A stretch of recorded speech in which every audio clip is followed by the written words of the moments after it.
welcome. Hi, my name is Memphis Washington, and thank you for attending this virtual event organized by Word Up Community Bookshop and the Dominican Writers Association. A little bit about Word Up. We are a bookshop and art space run by local residents, many of whom are volunteers. We started as a 1-month-long pop-up shop back in 2011, stuck around due to overwhelming community demand. And this past June, we celebrated our 11th birthday. We can be found at 2113 Amsterdam Avenue at the corner of 165th Street in Washington Heights, New York City.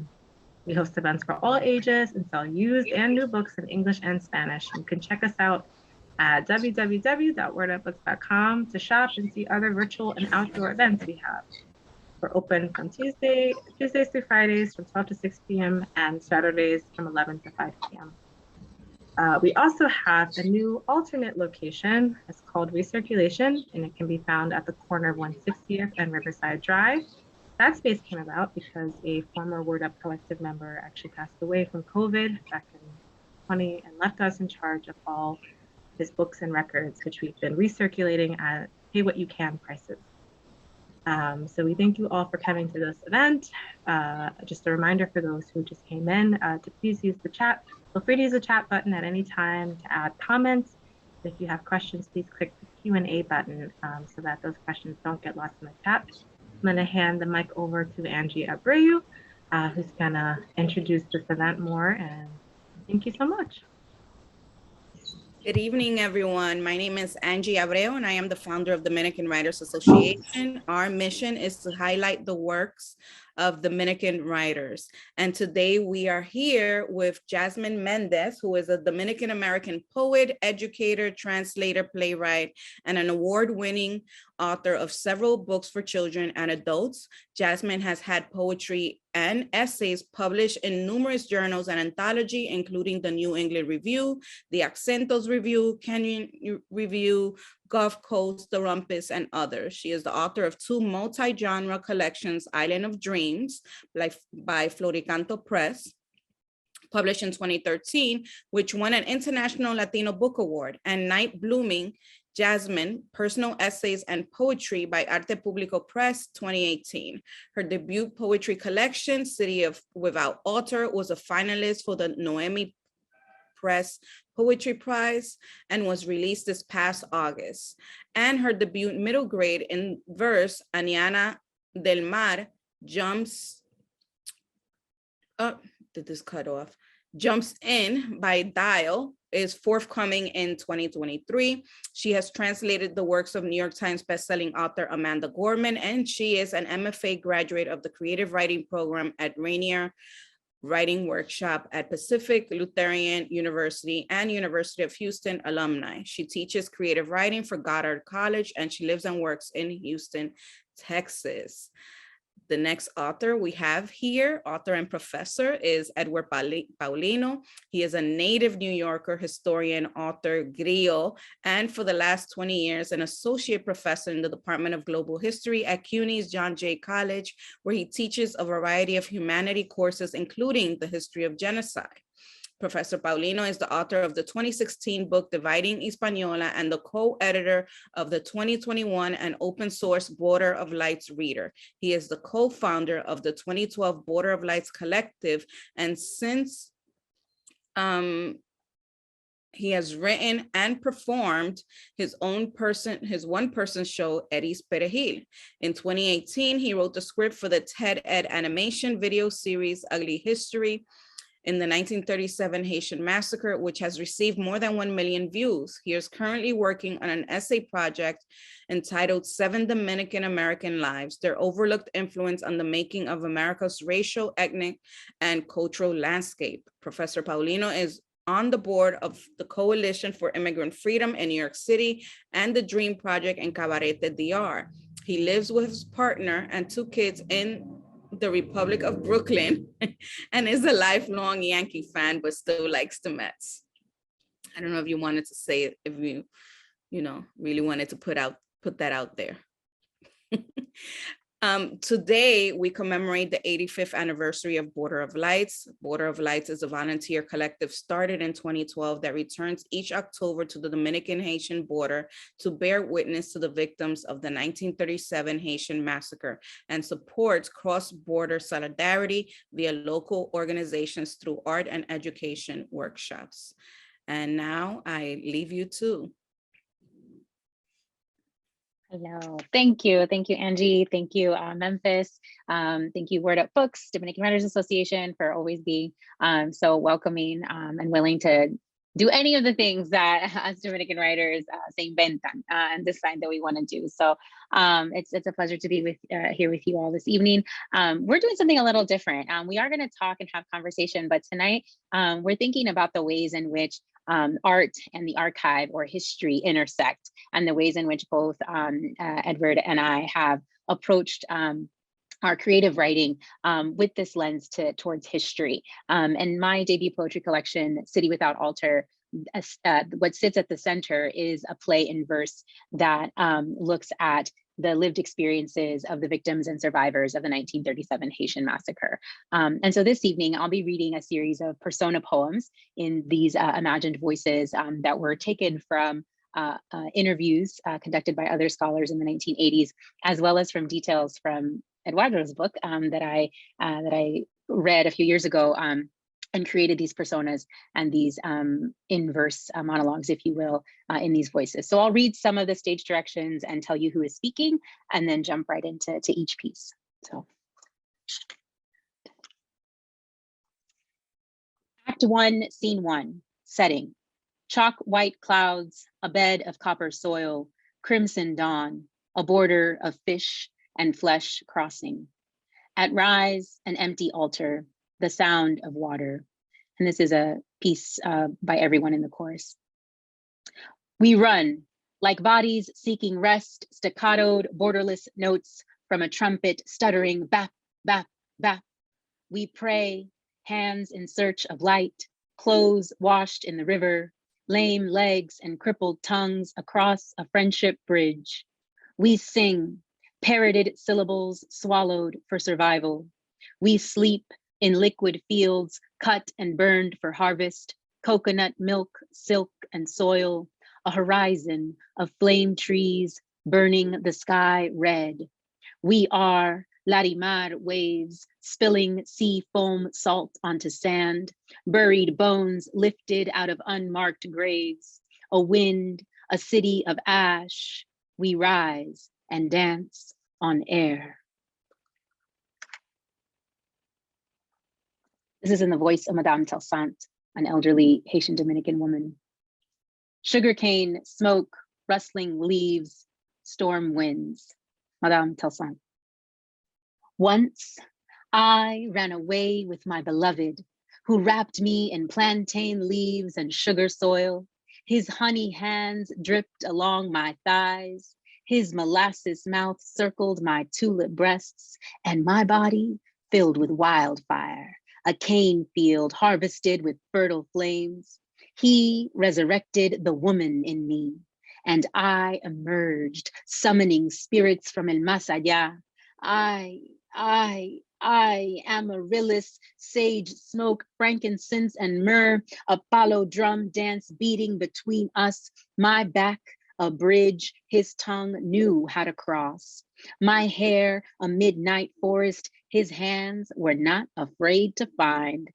My sex, pink petals he tongued and stroked until we were wet with sweat and morning mist. My breath blew out the light of a candle beneath a billowing banan tree. He rested his lips on the altar of my hips, and I became his negra. Blackout.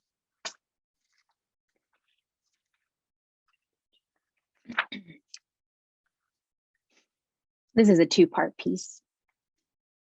In the voice of Irelia, an 11-year-old girl. The sun, flame trees fluttering, a river rushing. Maman says I'm not supposed to run by the river. But my man doesn't know how good it feels, like mermaid kisses from the sea. I love the way the wet grass tickles my toes when I skip and splash the women washing clothes and hair. My man says not to run on the river rocks when the sun hangs over the water like a ripe mango ready to drop, because that's when the soil burns the skin. And my feet, she says, will blister red hot into a flame tree.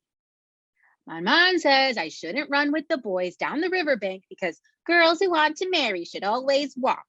But I'm the fastest runner in the Jabón, faster than Gustav and Eugene and Vincent, faster because they'll pull the white ribbons in my hair if they catch me, faster because I eat less and never look back. 2.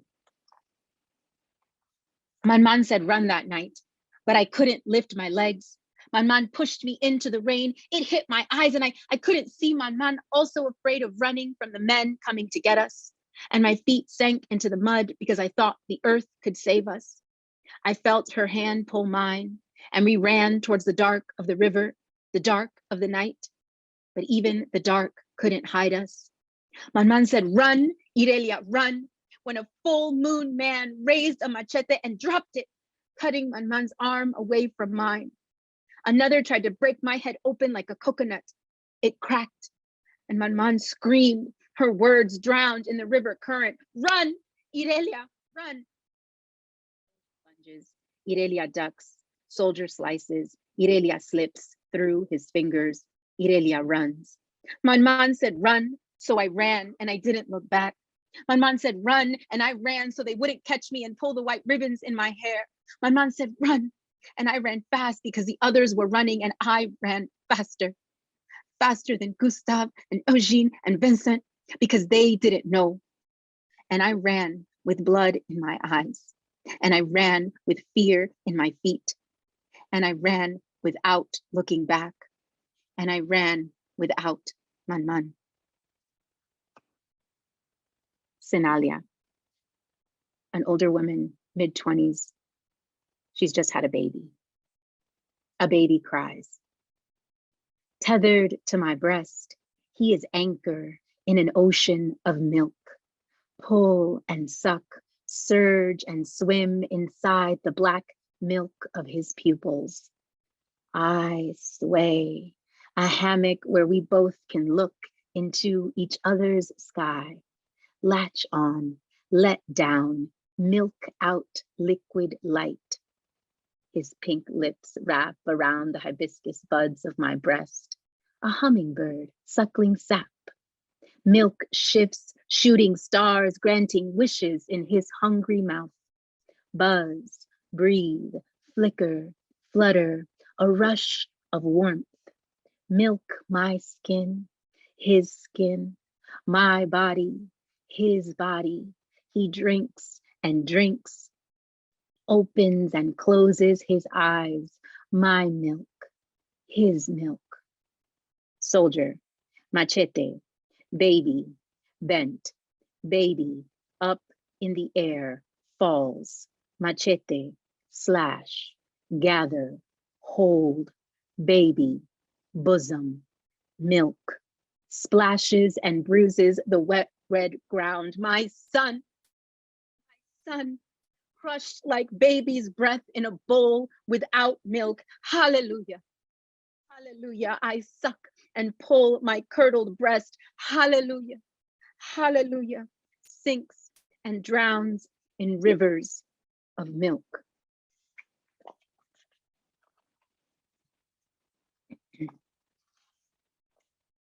Act 2, Scene 1, setting. Whipped ash blankets the sky. Palm trees swat at the dim breeze. A cane field. At rise, the altar is complete. The sky coughs. Smoke-filled air smells of parsley. Machete, who is also a character in the play. First, there was nothing. Then there was wound, a closed fist slippery with sweat, wrinkled with work. I live in the starless place between fingers, wrist. A farmer wakes to collect his crop. I clip the stem of a plátano, press its skin against my cheek, salt my gums with its meat. A parched young choir boy wants a drink of summer sunshine, so I strike swollen coconut skulls wet with milk, take a sip with him. A lover carves his bride-to-be a chair to rock her unborn children in, and I spoon splintered wood, lap the brown bark with my hungry mouth. I thrust my tongue against cane, cut my teeth on its peel, find nectar for migrants who want to feed their families their longing, and something sweeter than sugar. The soldier, the surgeon, try to imitate the hand of God, raise, render me silent. When I split stubborn bone in half, I cannot shake the bitters of blood that clot my shine. I would never take what isn't mine. And then I will end with the last choral piece in the play. Scene 7, sunlight, the river, they rebuild the altar. We are a cadence beating beneath the soil. We are the voice of the river massacre. We are emptied homes haunting the island left to right. We are a crescendo of Creole. We are a stream-cut gorge flooded with sound. We are a symbol of souls, a forgotten measure, a shoreline shadow of washed up rags and feet, a deep valley ravine humming in the hillside. We are a Dajabon sky concerto. We are a Caribbean verse. We are a hurricane of hands. We are a refugee lyric. We are a requiem. We are the ocean. We are its memory. We are shh, shh. Thank you.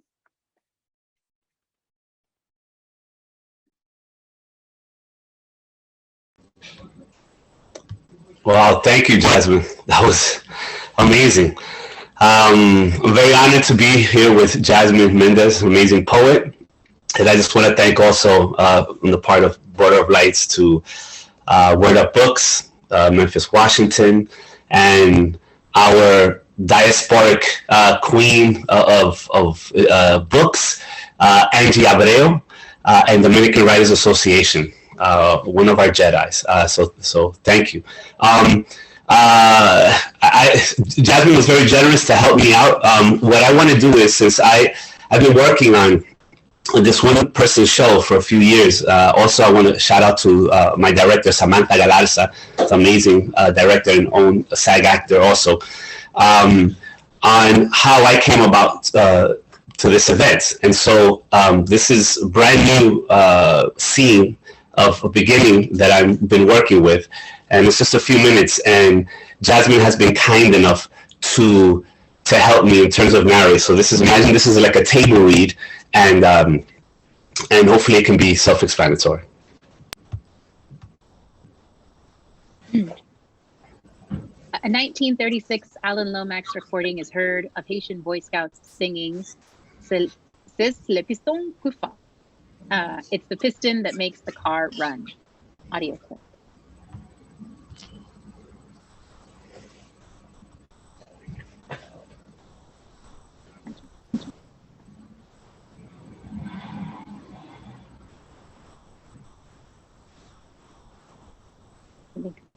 Memphis, I think you're muted, so it might.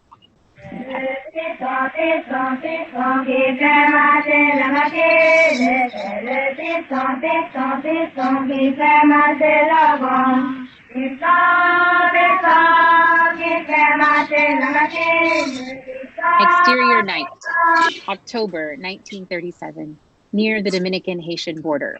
A black and terrified teenager in a tattered Boy Scout uniform is running for his life through a forest. Screams are heard in the distance. He stops and looks over his shoulder. He sees plumes of smoke. He nurses an arm injury, bewildered, searching. Distant screams are heard. He turns left, then right. He is lost. Then an epiphany.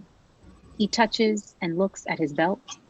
Then he looks and points to the sky, miming in Creole. Of course, Orion's belt. Breathing heavily, he whispers, but now with some hope on his face. Mintaka.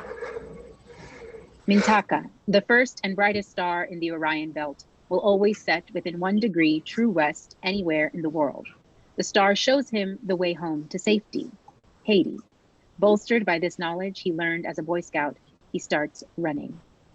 Off camera, the tick, tick, tick of a typewriter. Exterior, U.S. Embassy in Santo Domingo, October 1937. Interior door, the office of U.S. Ambassador R. Henry Norweb. Norweb is typing a confidential diplomatic communique to his boss in Washington, D.C., Secretary of State Cordell Hull. Sir, I have the honor to confirm my telegram, number 50 of October 11, 9 a.m., reporting that, apparently, with the approval of President Trujillo, a systematic campaign of extermination was directed against all Haitian residents. Exterior day, Dominican countryside. Dominican soldiers rounding up Haitians. The drive was conducted with ruthless efficiency by the National Police and Army. The technique used is of special importance in that it was designed to give the Dominican government an opportunity to disclaim all responsibility for the killings. Exterior day, soldiers coming out of houses with Haitians under armed guard. Tick, tick, tick. Following a house-to-house canvass of Haitian residents in the area between Dajabon and the sea, all who had not previously fled across the border were rounded up and cited for deportation proceedings. Their cédulas, identity cards, and passports were examined, and they were passed through the immigration control offices at Dajabon and Montecristi, which in turn reported to the fiscal or fiscal of the district at Montecristi that the persons so indicated had been deported to Haiti. The Haitians were then quietly murdered by the Dominican troops. Map of DR showing the Dajabon region and northern coast of the DR. Close-up of identity cards with detailed biographical information with name, occupation, nationality, age, color, marriage status, and residence. On 3 successive nights, groups of Haitian men, women, and children were herded to the end of the customs wharf at Montecristi, and there dispatched by the soldiers. They were clubbed over the head and thrown into the sea, where the sharks completed the task by destroying the evidence. This slaughter on the dock was corroborated by the eyewitness reports of a watchman in the service of the receivership who personally related to the U.S. Army Major Norris what he had seen. Exterior day, a wharf. Haitian men, women, and children walking on a pier and clubbed by soldiers. Bodies falling into water. Sharks are feeding on the corpses. Exterior night, Dominican border. Watchmen peering onto the pier in quiet astonishment. Interior day, U.S. Embassy office window. Tick, tick, tick of typewriter. Other bands of Haitian deportees were taken under guard down to the sea, ostensibly to embark on ships for Haiti. However, as Major Norris trenchantly remarked, Norweb stops typing and takes a sip of his stiff drink and looks into the camera. there were no ships. These persons were knocked on the head and run through by bayonets and knives. Exterior night, Dominican border. Soldiers plunging bayonets into groups of people. Exterior day, Dominican border. The Dominican flag flying over a military base. Haitians under armed guard escorted onto the base. Soldiers digging holes or preparing bonfires. Tick, tick, tick of the typewriter. Other groups of Haitian victims were seen being conducted under armed guard to the fortress at Montecristi. They did not emerge. As a result of this campaign, the entire northwest of the frontier on the Dajabon side is absolutely devoid of Haitians. Those not slain either fled across the frontier or are still in hiding in the bush. Map of the Dominican-Haitian border engulfed by a sea of refugees moving westward. Intermittent plumes of smoke throughout. Exterior night. Same Boy Scout nearing Haiti. Boy Scout is breathing heavily, looking at the sky and his surroundings. Mintaka. Exterior night. Boy Scout looks back to the DR in horror. Close-up of Boy Scout's eyes. Flames are seen in his eyes. Recording of it's the piston that makes the car run is heard. Audio.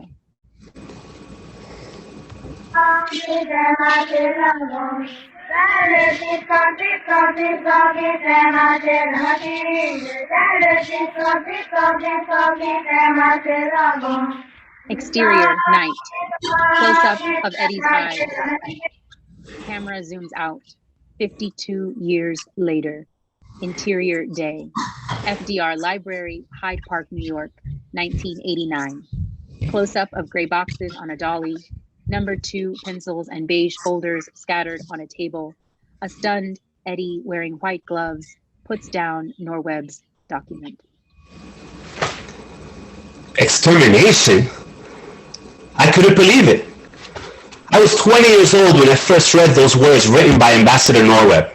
I was a history major at SUNY Naples, and one of my mentors, Dr. Lawrence Hauptman, a historian and author of several books on Native American history, had invited me in his Honda Civic hatchback to visit the FDR Presidential Library to conduct archival research. Image of Dr. Hauptman's book titles and the professor speaking to Congress on behalf of the Seneca Nation. For his solidarity, Dr. Hauptman was given the Seneca name Haibagdugesta, which means he straightens the words or interpreter. Exterior, day. A car on the Franklin Delano Roosevelt Mid-Hudson Bridge. A sign shows one arrow pointing to Poughkeepsie, the other arrow Highland. Interior, day. Car. Dr. Hauptman is driving. Eddie is riding shotgun. Eddie, maybe you can find something interesting in the documents, since Trujillo and FDR's governments overlapped. But I also remember him saying this. I have to hand it to you, Eddie.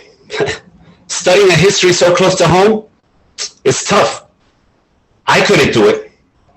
Image of Dr. Hauptman wearing a Yankee hat and turning his back on a map of the Middle East. Exterior, day. College campus graduation. Eddie is wearing a cap and doctoral gown. Dr. Hauptman's words would prove to be prescient. How could I have known that this generous invitation to the FDR Library would irrevocably change the course of my life? That this archival letter would not only lead me to become a historian, but years later bring me face to face with my culture's heart of darkness, interviewing elderly Dominicans who had murdered their Haitian neighbors in 1937.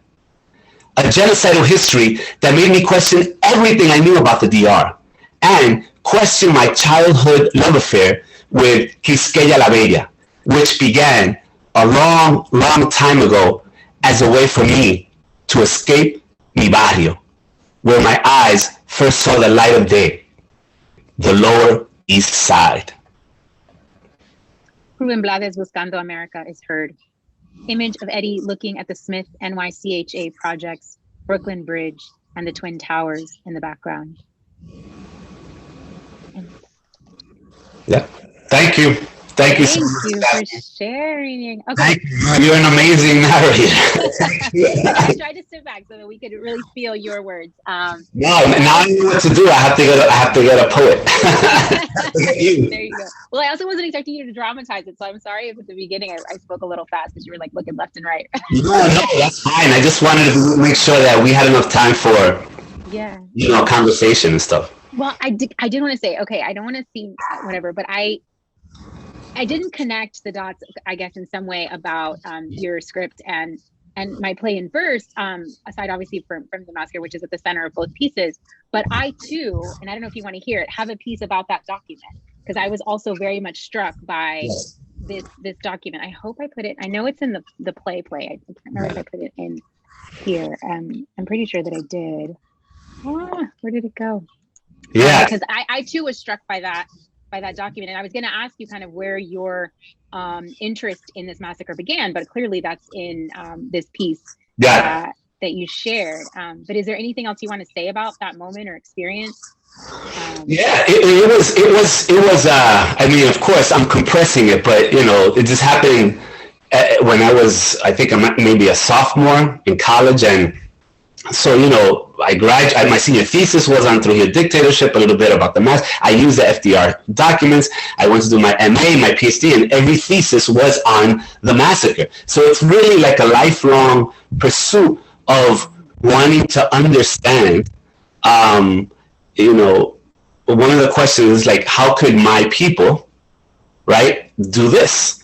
And that's a very, you know, I'm in my 50s. That somebody might say, well, that's very naive. But in my 20s, when I am head over heels and have this amazing romance with the DR, you know, I didn't want to believe it. Yeah. No, that's so true. That's very true. I lied. It's not in the book version. It is in the play, in the play version. But I, if I can find it a little bit later, I will. Just because I too was really fascinated by that document, that Norweb telegram, right, or to Norweb, and just what they had said in that piece with regard to what was happening, right? The Haitians hiding, and it just felt, I don't know. I mean, I never held a document. I just saw it in your book, and I saw it in a couple of other places as I was doing my research. But there was just something compelling about that document in so many ways, and also just how cold it felt, right, to be talking about what was happening in sort of like this typewritten, you know, sort of. He was, and he had been a year already in the DR, right? And so one of the things which this is also on piggyback and ask you now the question, right? Like, because part of this is also not just knowing about these silencing these historical narratives that have been silenced, you know, like Michel Trujillo talks about silencing the past. But it's also about me, this, you know, child of immigrants, working class kid, you know, color, going into this austere, blue-blooded, waspish, right, space. And like, where I'm touching the documents and I'm thinking, when this guy wrote this, my family was en un campo in San Francisco de Macorís, literally trying to survive through hurricanes and all this. So I wanted to ask you, how's your process in terms of not just looking at the historical documents, but looking at the historical documents in relationship to poetry and the truth, and how do you navigate that? Yeah, I mean, it's definitely tricky. I think that at the beginning of my journey towards this, I was really trying to harp on, I want to tell the right story. I want to be truthful to what happened. I want to honor the lives that were lost and those that survived and endured this massacre, and get the facts right. You know, I was kind of like, I want to get the, and then also questioning, like, as a Dominican American, like, is it my place to tell this story? Am I the right person to be telling this? And still, you know, I struggle with that often throughout this process. But in the sort of struggling with the facts, right? The truth. What is the truth, right? When you're dealing with poetry of witness, documentary poetics, etc. I think that from what I learned through other writers who have done this, writers like Patricia Smith and Camille Dungy, and many, many others who kind of engaged in this kind of work with history, the archive, and then transforming it into art, right? There's a level of factual truth as well as emotional truth that you're trying to convey on the page. And in one article that I read by in an interview that Camille Dungy gave, she talks about this idea of bringing the human back to a group of people. And I realized that by only focusing on this moment in time and trying to tell the stories of this one moment in time through the trauma and the violence, I was reducing, right, the Haitian and Dominican community that experienced this to their trauma and to their suffering. And so I had to open up and expand my idea of the story that I was trying to tell. And I wanted to create a full human picture, right? A full view of what their lives were like or could have been like, based on the limited, you know, sort of documents and research, your book being a prominent one in that, that gave me that information. But then I started thinking, right, like, since the dawn of time, you know, people have been having children, sending their kids to school, getting married, falling in love, playing games, you know, little kids making up games. And so I thought I need to bring that aspect into my writing and into this story as well. Whether there was a young girl named Irelia who ran along rocks or not, that element of truth isn't necessarily relevant to the fact that kids played. And that's what I'm talking about. I'm talking about the fact that kids had joy. I'm talking about the fact that women more than likely did have to work. That's a theme that we see, right? Haitians and Dominicans fell in love, right? So looking at the emotional truth and the human truth that all lives experience, and trying to imbue, right, the poems and the play with that truth as well. And knowing that, unlike you, I'm not a historian. So I'm not necessarily, right, beholden to like in 19, citing the exact facts and dates, etc.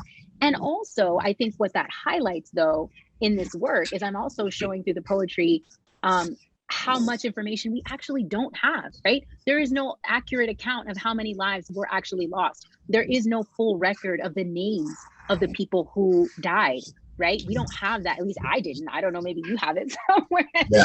I haven't seen it, right? So this work is also about showcasing the fact that the archive is missing information. Yeah. So that's a really great point. I mean, I was writing as you were saying, because like you said, oh, I'm not a historian, but it's, we can talk about the spectrum of what a storyteller is, right? Mm-hmm. But you're in conversation with people, like with other scholars, right? Like who came before me, particularly Richard Turrets, Lauren Derby, yep. And more recently, a good friend, Sabine Cadu, who's Haitian American and who just came off with a book from Cambridge University Press called More Than a Massacre. And her book, I think, is really going to challenge how we thought about the massacre in terms of not just 1937, but just the buildup, and also the role of the U.S., which again, they connect to other works, like, again, we talk about archives, Logia Garcia, the Archives of the Dominicanidad, and, how everything is kind of compartmentalized in a sort of a bucket. But I want to get back to this thing. So, right, you're in conversation. So you have like a scholar, like, you have the historians, right, who did interview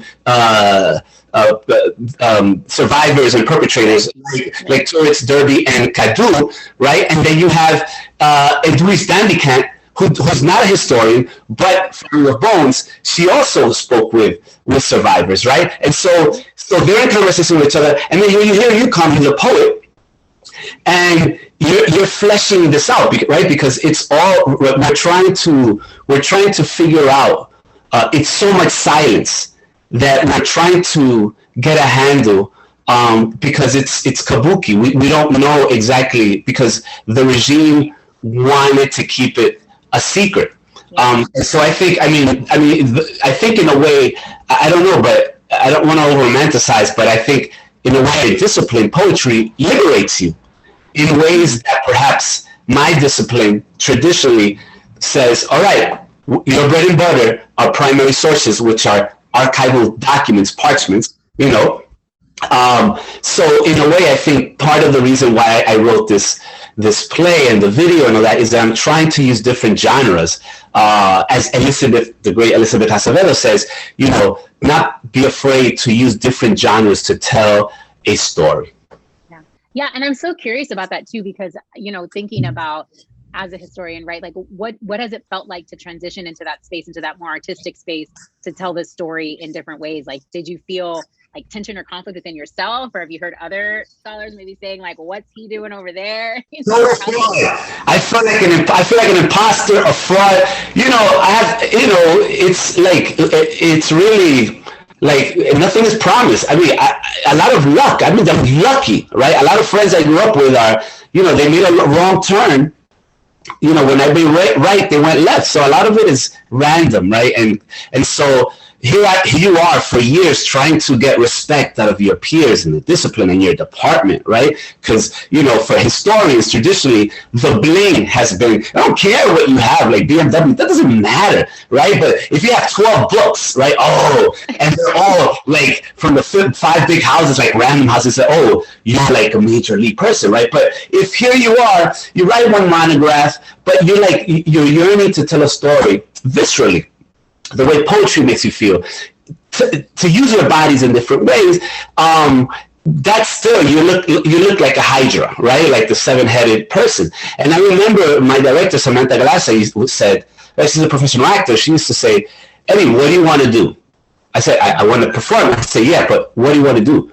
Do you want to perform or do you want to act? Do you want to go to the audience or do you want the audience to come to you? And then that was just like, it's using different muscles.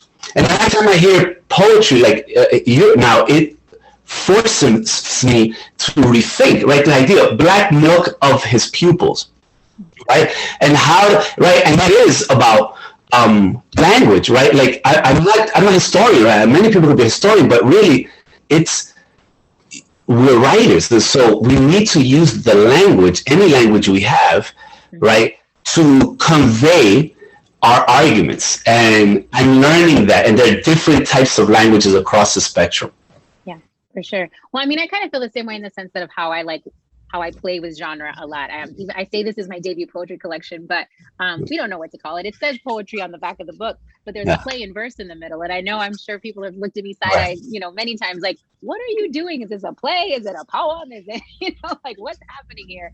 And I think that just a part of what we're saying too is that our people también, right? Like, tell stories with our body. Like, that's what we do. Before there was like written word and language, like we were storytellers through alrededor del, the fire and el campo, like passing the oral tradition is so important. And even just now when we tell stories, like we're so like expressive, like con todo el cuerpo, like hablamos con todo el cuerpo, use our whole bodies to talk and to share and to pass these histories down. And I think part of what we're saying too, at least for me, is this has been silenced for so long and repressed and suppressed for so long. Like, now let's shout it, right? And the stage and performance is a way to shout it and to get it out to mass audiences. Because not everybody's going to pick up a poetry book. Like, let's keep it real, right? Like, not everybody's going to pick up a historical, like a scholarly text and like learn about this.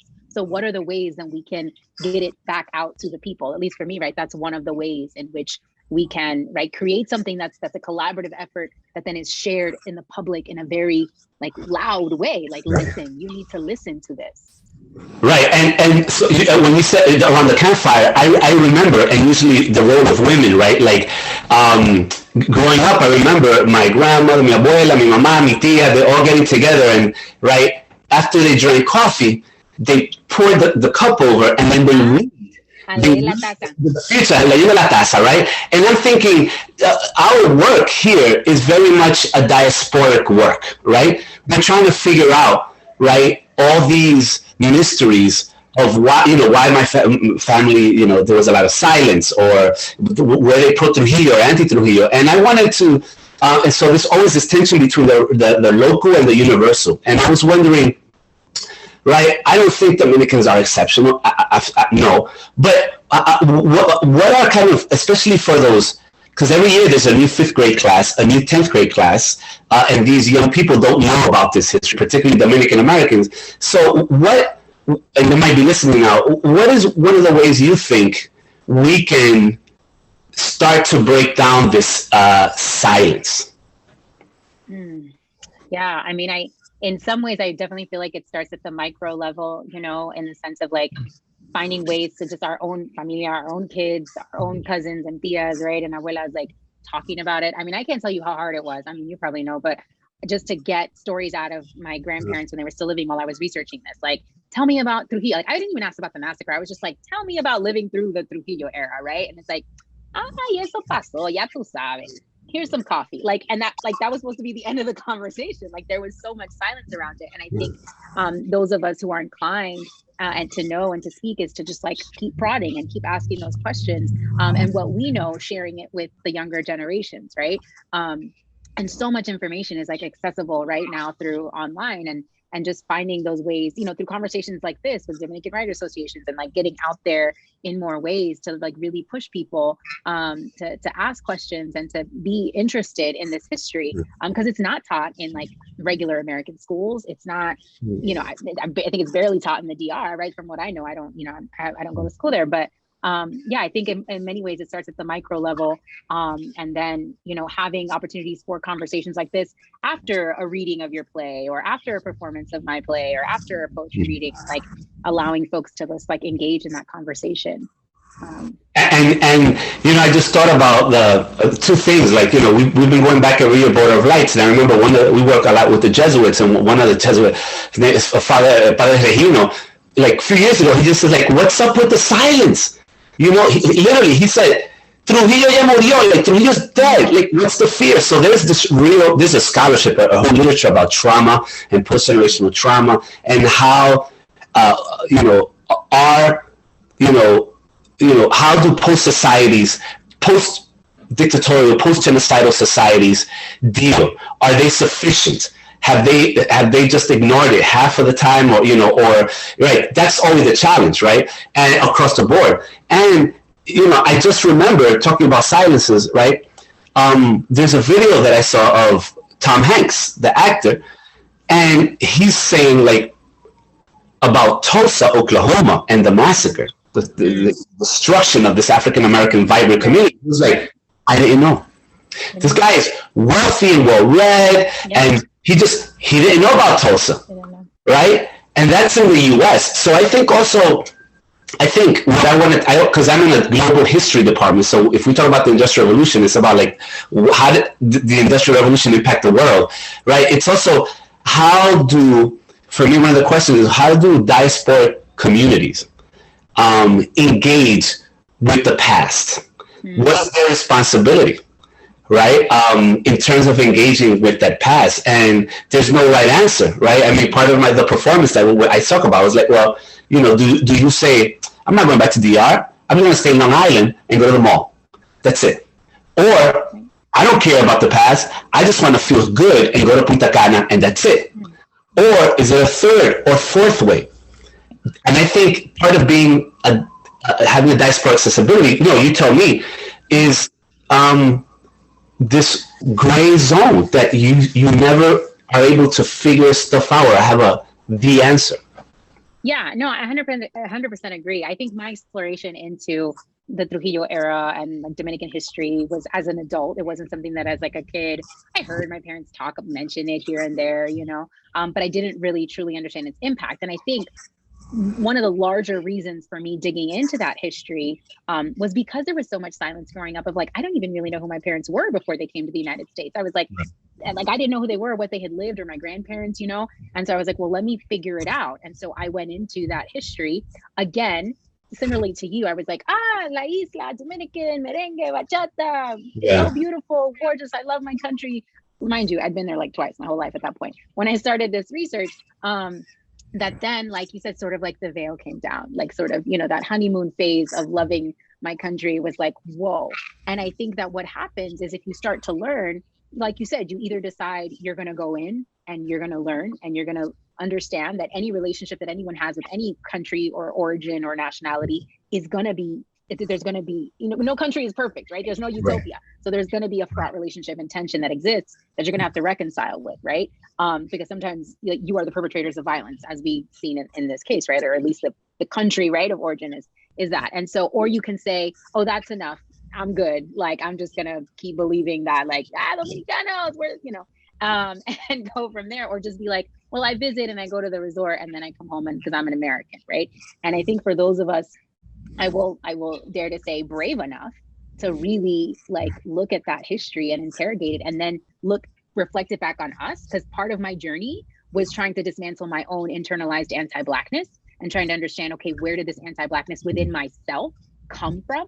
Right? Like, why is it there? Why is it so deep rooted? And I kept coming back to the massacre and Trujillo era and anti-Haitianism. Like, I just kept coming back to that. Right. And so for me, that was part of just my own personal growth and trying to understand myself and my own family better. So that's why I kind of went down that rabbit hole of like the Trujillo era and the massacre and all of those things. But it wasn't easy. I mean, it was hard. It was painful at times. And connecting then to larger, right, in school where then the African diaspora. I was part of the African diaspora research project in Michigan State, where you had the founders were the late Ruth Hamilton, sociologist, and Leslie Rout. They wrote the Afro-Latin America book from Cambridge University Press, and then you start seeing about the larger issues, right? The African diaspora. Then you see books like George Reed Andrews and the Afro-Argentines, and then you start connecting it to a broader kind of Atlantic conversation, history, and then the slave trade and how the Atlantic slave trade has just this enormous impact on the Americas, and then right. You come to this realization where, oh my God, the project of the Western Hemisphere post 1492 begins in the very same place that you go visit for the summers and the winters, right? And this is a shout out to the Dominican Studies Institute that has a great project called Blacks in the Americas on the website in terms of the first indigenous people, the first counter-indigenous, but also people of African descent, people who were free of African descent and then later enslaved, the first, what I call the first runaway, the Freedom Trail, right? Before Harriet Tubman in the 1500s. So there's this amazing history of a trust fund that you can say that about blackness and actual black struggle and resilience that is not in North America, but it's in the Caribbean. So here you are. How do you kind of negotiate these two things? Because it becomes incredibly complicated. And then, I big shout out to people should read 19th century history, like Ann Eller's We Dream Together, the idea of solidarity between these two groups called Dominicans and Haitians that we often forget, right? So I always tell my students that you have to go back. The more you go back, the more complex it becomes. I'm gonna need a book list from you after this. Email me all those books you mentioned, because I'm not. You have to speak to Angie, because Angie's the book whisperer. But I always come at it like that, teaching students about, and right. So the other thing, right, global, right? It's not right. So the other thing is interesting when you talk with other kids or grandkids of immigrants, right? And you see similar patterns. Like I just saw, I think yesterday or today in the New York Times, this article about Edison, New Jersey, one of the highest concentrations of the Indian diaspora, and how there is a big kind of controversial image because they had a parade and there was a kind of a plow or earth mover, and I think it had a picture. I don't know if it was Modi, the prime minister, but many people were offended because that machine in India is the symbol for kind of removing kind of Muslim communities, right? So the other thing that I see with younger students, particularly Dominicans, and others, this because they're young and they're so hungry for connection and identity, right? Like I'm not fully American. People don't see me as fully American, but then if I go back home to my parents' country, I'm not fully Dominican or other country. Then they sometimes unwillingly or willingly embrace these very harmful nationalistic narratives. Yes. Yeah. 100% agree. Yeah. I definitely see that. And I think that was part of my idea too, right? Like wanting to feel like you're from somewhere. So you just fully embrace that nationality, right? Regardless, without fully understanding, right? Maybe the scope of what that entails and the history of that place. Right. I do want to make sure we get to some questions. I know there's one in the chat which you can talk about, but I also, before we jump into that, wanted to hear if you have any information that folks can look up about Border of Lights or upcoming events that they can tune into coming up in October. Yes, we have our website, and I can put a link. Next week we'll be there in the Jabón. I understand also there's, we haven't touched on it, but of course the issue going on in Haiti and the political turmoil since the assassination of the Prime Minister, and so we're all hoping that things will get better. This is at the level of the UN and Haitian kind of authorities to, as it should be responsible for their own future destiny. But we will be there next week, and hopefully I can put up a link of a flyer for the events, educational and art events. Yeah, that's great. I did find that piece. If you want to hear it later, I'll share. But I wanted to address Amanda's question, and anyone else who's welcome, who has a question or a comment, please feel free to share it in the Q&A box. But Amanda says that I touched on encountering my grandparents' reluctance to discuss Trujillo, but she was wondering if and when delving into the topic and the genocide, did either of us encounter glorification of the dictatorship or even the genocide itself, or denial that the slaughter even happened within our families or loved ones, and how did we navigate that? Well, that's a good question. I think glorification of the dictatorship is, I see many global examples. Years ago, I still remember reading articles of elderly Russians in Moscow marching in Kremlin Square with big photographs of Stalin, right? Why? Because, right, the whole, right, the change to like a capitalistic regime, many people lost out. Very few people became very wealthy. And so they were yearning for security, right? And so, you know, you didn't have the support of these, you know, that you often have in socialist countries, which it might not have been a lot back then, but compared to like ultra capitalist post 1989 Yeltsin in the fall of the Soviet Union, it was nostalgia. And you're seeing that today throughout the world, whether it's in Hungary, whether it's in the US, right, with the slogan "Make America Great Again," etc., you know, to Brazil and Bolsonaro, there is a yearning. And so it's pretty weird and unsettling to see a 20-year-old embrace Trujillo as a symbol of kind of nationalistic independence and sovereignty, and saying, aha, but he was a real man, again, masculinity, and he paid off the debt, right? And you hear these apocryphal stories. Oh, you know, you could have left the money on the street because, you know, there was no crime, etc. We know there was crime, right? Like Julio Alvarez has written La Mariposas. It was one of the most brutal dictators. So there is glorification, but Dominicans are not the only group. This is a universal pattern, this kind of yearning for a past that was more manageable, more digestible, easier, quote unquote. Yeah, I didn't really get either necessarily glorification or denial of the massacre or of Trujillo era necessarily. What there was still just more like pushed to silence me, just like, why do you want to talk about it? Like, I don't, right. It happened so long ago. Like, why do you keep bringing it up? Or it just doesn't matter, you know? But there was a gentleman, not my family. I talk about this moment quite often. I had gone while I was in the middle of this research and writing these poems, I've been invited to do a writing sort of residency fellowship in the DR. And of course I said yes. And I went and we did a reading at a little cafe where they do these kinds of things, sort of like these intellectual book talks and readings and conversations.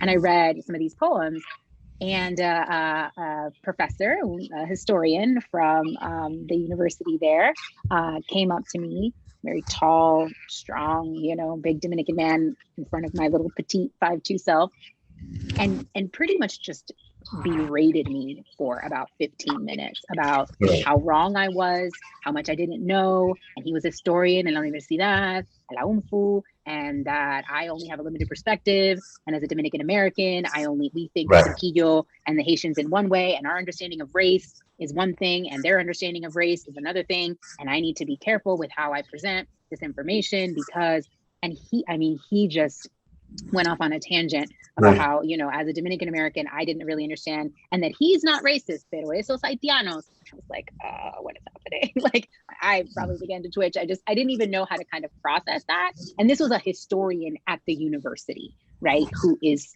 like saying these things to me. And so it was a very, I wouldn't say humbling, it was a very jarring, quite actually triggering experience for me in that moment. And when I tried to speak up, he literally, like, I kid you not, picked up his phone, answered a call, put it to his ear, turned around and walked away. Like I was like, and then I didn't even know what to say. So, And a lot of also that discourse is, you get that, you know, I mean, you get in the US, right? Like with the MAGA people, and it's like, but it's also, when it comes to DR, what I've seen is it's the way you're taught the past, right? It's like you're raised, you go through a school system, and this is what they teach you, right? And in many ways, and there are great up-and-coming historians now, like Quisqueya Lora, who's really doing the work, right? And women, and we need more women historians in the DR. Just kind of going up against this traditional kind of mostly male, older, and it's also a generational perspective of scholars, and I think they can become the establishment, very kind of bothered and uneasy when there's a different perspective. And as we know, right? Like Rashomon, right? Kurosawa's film, right? There's different types of perspectives, right? And I've encountered many, like, who are you? What are you doing? This and that. And it's like, and I tell them, it's not just, that's the other thing. It's not just about the massacre, right? It is about many different crimes that were committed under the Trujillo regime, and his acolyte, Balaguer. They were never punished at The Hague. They should have, if they're alive, to go to The Hague, right? And right, it's really the destruction in 1930 of a democracy, of the possibility, right? And countless people did not have to be tortured, but they were, because this guy called Trujillo was kind of savvy politically and cunning, and he took power with the support, again, we can never forget, with the U.S. There's a famous saying, either it's a U.S. official talking about either Trujillo or Somoza, I don't know which one, but it's basically the same concept is true. They say, well, he might be a son of a bitch, but he's our son of a bitch.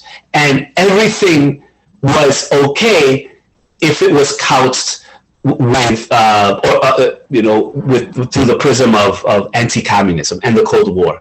Yeah. So yes, you're going to confront that because you're coming at it at a different, regular people, right? And it's not up to us. Right? You need the states and policies, and I mean, we can go back every year, but right, like. It has to be something organic, and it has to be in the interest of the way Dominicans think about it. And by the way, there's been a lot of good work being done in the DR. There's a great Museo de la Resistencia in the capital. So there's a lot of good people working, not just in the DR and Haiti, working together, but also in the diaspora. And I wanted to give a shout out among many, forgive me, but one of them is In Culture Company by Francois, who's a Haitian American. And she literally brings Dominicans and Haitians together to talk and eat. And this is, if you look at the history of the border, this is not an anomaly. Throughout the 200 plus years, there has always been, along with tension, particularly from the top, there have been from the ground up collaboration. So I think that's what we should be doing, talking, visiting, and doing that, which is one of the most dangerous things to do in a dictatorship or a state of repression, which is ask questions. Yeah. Preguntas, yeah. With that, I'll just share that little bit that was inspired by the telegram. And then if there are any more questions, and then I guess maybe we can slowly wrap up. I know we're getting close to time. But yeah, I'd love to share, just because, again, that opening to that piece is based off of that telegram. And I too was inspired by that same telegram. So hopefully if y'all remember a little bit, should I read the telegram or should I just go into my piece? I don't know. No, whatever you want. Go ahead. Okay, I'll read it so y'all kind of get a context for it. Ciudad Trujillo, Santo Domingo, DR, October 11th, 1937. Subject, slaughter of Haitians on Northwest Frontier. The Honorable, the Secretary of State, Washington, D.C. Sir, I have the honor to confirm my telegram number 30 of October 11, 9 a.m., reporting that approximately 1,000 Haitian residents on the Northwest Frontier of the Dominican Republic had been killed by the Dominican National Police and Army. A systemic campaign of extermination was directed against all Haitian residents. As a result of this campaign, the entire Northwest Frontier on the Dajabon side is absolutely devoid of Haitians. Those not slain either fled across the frontier or are still hiding in the bush. Yeah. Telegram sent from U.S. Ambassador R. Henry Norweb. And so then my piece, which is a found poem based off of that telegram, reads like this. Dominicans and Haitians campaign for one frontier. As a result, the police and army slaughter Haitians in the bush. Report the slain, hide the slaughter, flee the bush.